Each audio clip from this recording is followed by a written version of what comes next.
Levi here, and welcome to the channel. Today we're covering the sternocleidomastoid, which is this muscle.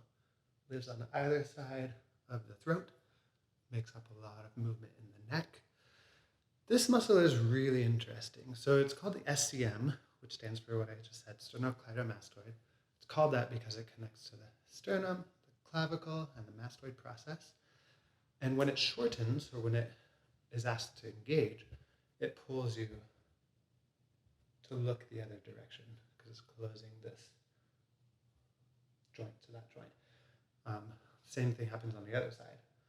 This is a muscle that also acts in synergy. So when it acts together, it pulls your head forward.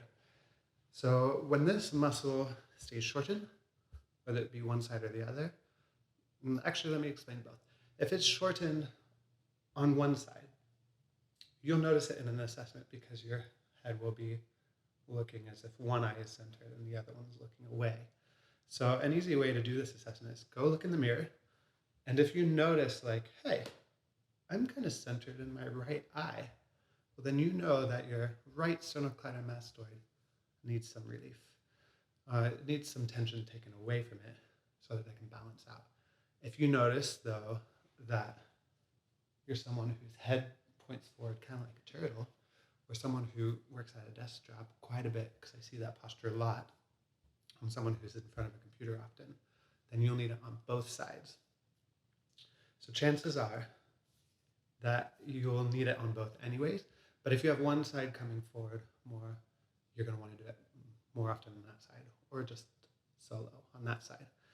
So what that's going to look like, and we're going to do this lying down. So when you do this at home, do it lying down. If you're at your office at the desk, you can do a seated version just to follow along with these concepts. I'm going to explain it standing up though.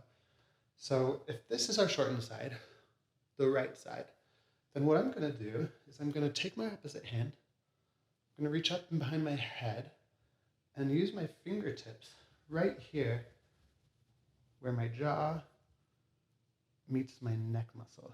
If you're having a hard time finding it, what you can do is look away from the side you're working and then try to take your ear down towards your foot, and then it should pop out. So we're looking to grasp right between your jaw and that part of the muscle.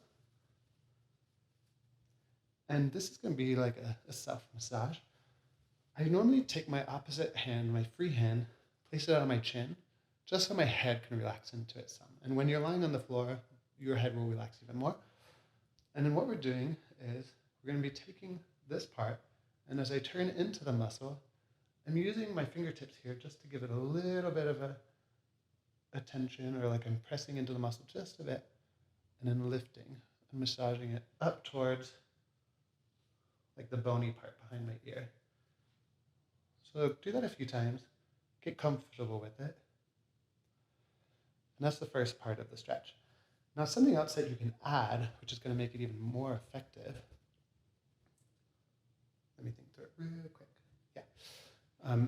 Is we're going to create a wall with our other hand. So if I'm working this right side still, then I'm going to take my other hand, I'm going to place it on the left side of my face like I'm trying to hide someone I don't want to notice me in a grocery store. And then I'm going to breathe in, and I'm going to try to turn left into my hand, but resist it. So I'm not turning hard, I'm just getting a little resistance. What I'm doing is I'm working this muscle that we're going to stretch, and I'm fatiguing it, and essentially using up its energy stores so that in a quick 2-second window where it's replenishing its energy or replenishing its glycogen on a cellular level, we can actually trick it into stretching more.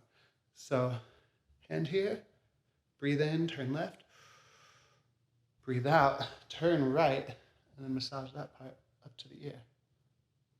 So this is as far as I'm going comfortably. Let's see if I can get it further. Now this is my new start position. Breathe in, turn left. Breathe out, turn right. Actually, it went quite a bit more. I think that's full range of motion, so I'm not going to do it again. But I will do it on the other side for you. So again, right here, between the ear and that muscle, making the wall. Breathe in, turn right. Breathe out, massage up and back.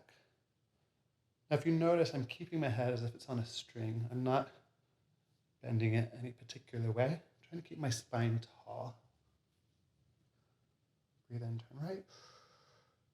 Breathe out, turn left. Massage upwards. Let's do it again. Now, if you notice, this is live action. This is exactly where I've brought myself to my full range of motion now. Let's do one more and see where it goes. Breathe in, turn right. Breathe out, turn left. Now I'm not using this hand to like push my head this way. I'm letting my neck do that and the massaging hand. So if you notice, I got a little more. This one can use a little more. I'm going to do one more.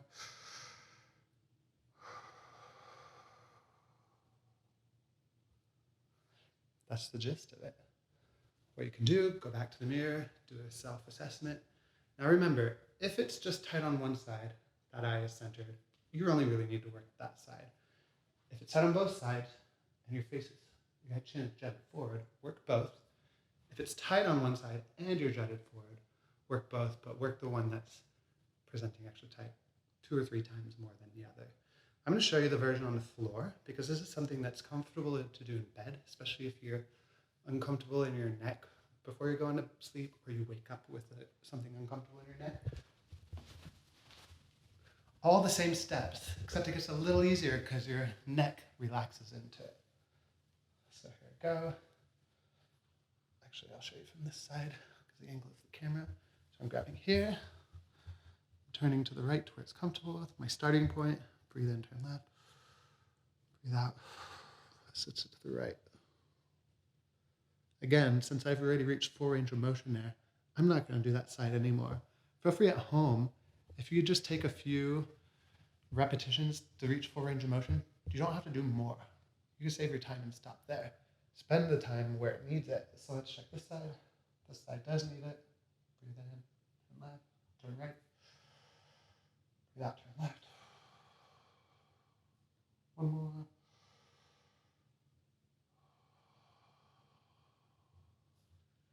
And now that muscle is in full range of motion both directions, which takes a lot of stress off the neck. This is a move that I essentially came up with for a friend who was having some intense tension migraine headaches. And this was able to relieve the area enough to allow the blood flow that was being trapped back here. So give this a try. If you're having some neck issues, if you're having some jaw issues, some TMJ, headaches, if you notice that your eyes, one eye centering, this is a really good stretch for you. If you know anyone else like that, share this with them. Comment on the video, would love to hear your thoughts. And that actually wraps up the videos for the self-care piece. And stay tuned for our next video because I will be walking you through all of it in one video. So that once you've learned all of these separately, you can follow along with me to make it easy peasy. And I'll see you there.